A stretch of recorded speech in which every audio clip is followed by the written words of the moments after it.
अब और ये तस्वीरें प्रधानमंत्री नरेंद्र मोदी क्या कुछ कह रहे सुनवाते हैं। आ राजा जनक के तपस्या से पावन बन ली है। हम थनेश्वर मंदिर, बाबा कुशेश्वरनाथ, श्यामा माई, विद्यापति धाम आज संपूर्ण मिथिला के आस्था स्थल के श्रद्धा पूर्वक नमन कराई छी। साथियों, लोकतंत्र के महापर्व का बिगुल बज चुका है। पूरा बिहार कह रहा है, फिर एक बार एनडीए सरकार, फिर एक बार सुशासन सरकार। जंगल राज वालों को दूर रखेगा बिहार। साथियों, मैं आप सभी के इस प्यार में, इस अपनेपन से अभिभूत हूं। मैं एक सच बता दूं, मैं जिंदगी गुजरात में खपाई, लेकिन दीपावली के 2 दिन के बाद अगर मुझे इससे आधे लोग भी इकट्ठे करने हो तो मैं नहीं कर सकता। इतनी बड़ी तादाद में आपका आना, त्योहारों के बीच आना, ये आपका प्यार, आपके आशीर्वाद हम सबके लिए एक बहुत बड़ी शक्ति है। मैं आप सबका सर झुका करके नमन करता हूं। इस समय आप जीएसटी बचत उत्सव का भी खूब आनंद ले रहे हैं और कल से छठी मैया का महापर्व भी शुरू होने जा रहा है। ऐसे व्यस्त समय में भी आप इतनी विशाल संख्या में यहां आए हैं। समस्तीपुर का ये जो माहौल है, मिथिला का जो मूड है, उसने पक्का कर दिया है, नई रफ्तार से चलेगा बिहार, नई रफ्तार से चलेगा बिहार। जब फिर आएगी एनडीए सरकार, जब फिर आएगी एनडीए सरकार। भाइयों बहनों, आज का दिवस मेरे जीवन का अत्यंत महत्वपूर्ण दिवस है। यहां आने से पहले मैं कर्पूरी ग्राम गया था।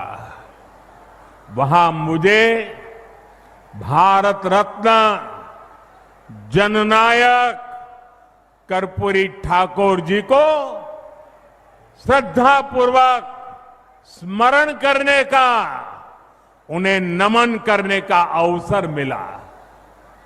ये उनका ही आशीर्वाद है कि आज हम,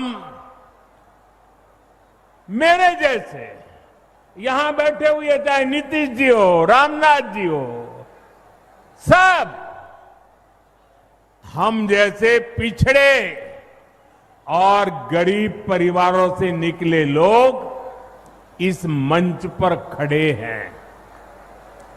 आजाद भारत के सामाजिक न्याय लाने में, गरीब और वंचितों को नए अवसरों से जोड़ने में भारत रत्न जननायक कर्पूरी ठाकुर जी की भूमिका बहुत बड़ी रही है। वो मां भारती के अनमोल रत्न थे। उन्हें भारत रत्न से सम्मानित करने का सौभाग्य हमारी सरकार को मिला। ये हमारे लिए सम्मान की बात है। साथियों, हमारी सरकार भारत रत्न जननायक कर्पूरी ठाकुर जी को प्रेरणा पुंज मानती है। वंचितों को वरीयता, पिछड़ों को प्राथमिकता, को पक्का घर देना नहीं है, गरीब को मुफ्त अनाज देना गरीब की सेवा है या नहीं? मुफ्त इलाज, शौचालय, नल से जल, सम्मान का जीवन जीने के लिए हर सुविधा एनडीए सरकार दे रही है।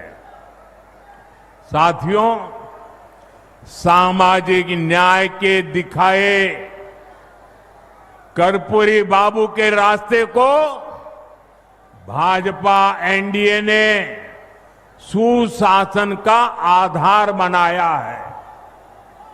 हमने गरीबों, दलितों, महादलितों, पिछड़ों, अति पिछड़ों के हितों को प्राथमिकता दी है।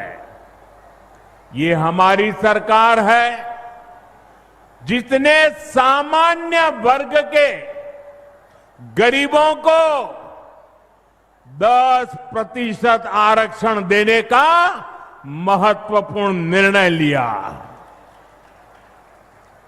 भाजपा एनडीए ने ही अनुसूचित जाति, अनुसूचित जनजाति के आरक्षण को भी 10 साल के लिए और आगे बढ़ाया। साथियों, डॉक्टर की पढ़ाई के लिए जो अखिल भारतीय कोटा होता है, उसमें पहले पिछड़ों को, गरीबों को आरक्षण नहीं था। ये संविधान लेकर के जो गुमराह करते हैं ना, तब ये लाभ, ये हक नहीं मिलता था। एनडीए सरकार ने ही ये प्रावधान किया। हमारे देश में ओबीसी कमीशन को संवैधानिक दर्जा देने की मांग कई दशकों से हो रही थी। ये मांग भी एनडीए सरकार ने ही पूरी की। साथियों, कर्पूरी बाबू मातृभाषा में, स्थानीय भाषा में पढ़ाई के बहुत बड़े हिमायती थे, आग्रही थे। एनडीए सरकार ने नई राष्ट्रीय शिक्षा नीति में स्थानीय भाषा में पढ़ाई पर बल दिया है। अब गरीब, वंचित परिवार का बेटा भी अपनी भाषा में पढ़ाई कर सकता है, परीक्षा दे सकता है। साथियों, हम जननायक कर्पूरी ठाकुर की प्रेरणा से सुशासन को समृद्धि में बदल रहे हैं। लेकिन दूसरी तरफ आरजेडी और कांग्रेस वाले क्या कह रहे हैं और क्या कर रहे हैं, ये आपको मुझसे ज्यादा पता है। मुझे आपको याद दिलाने की जरूरत नहीं है।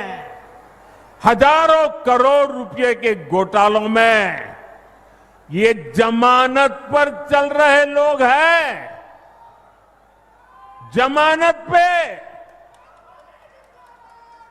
और जो जमानत पे है वो चोरी के मामले में जमानत पे है। अब ये चोरी की इनकी आदत ऐसी है कि अब जननायक की उपाधि की चोरी में जुटे हैं।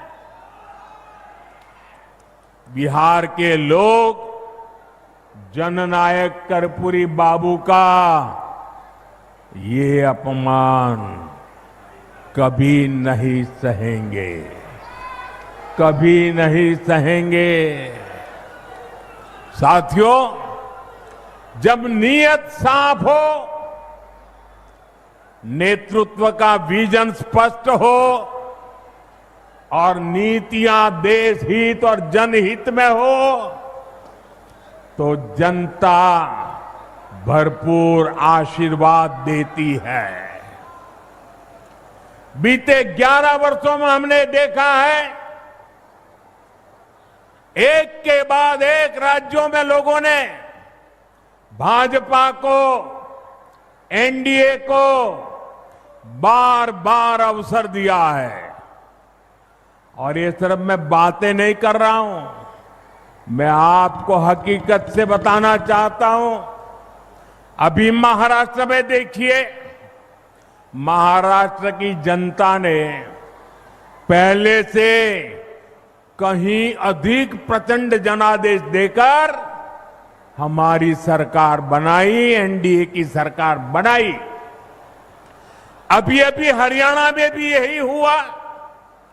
हरियाणा की जनता ने तीसरे कार्यकाल के लिए भाजपा को पहले से भी कहीं अधिक सीटें दी। मध्य प्रदेश में भी भाजपा कई सालों से सरकार चला रही है और वहां भी पिछले चुनाव में भाजपा को जबरदस्त जीत मिली। यही रुझान हमने गुजरात में देखा, उत्तराखंड में देखा, वहां भी। और गुजरात में तो 2 दशक की भाजपा सरकार को फिर से बहुमत मिला, और वो भी गुजरात का जन्म हुआ तब से लेकर के सारे रिकॉर्ड तोड़ करके लोगों ने सीटें दे दी।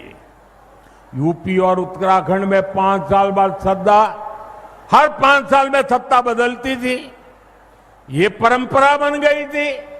वहां की जनता ने भाजपा को फिर से अवसर देकर एक नई परिपाटी बना दी है। साथियों, ये सारे उदाहरण बताते हैं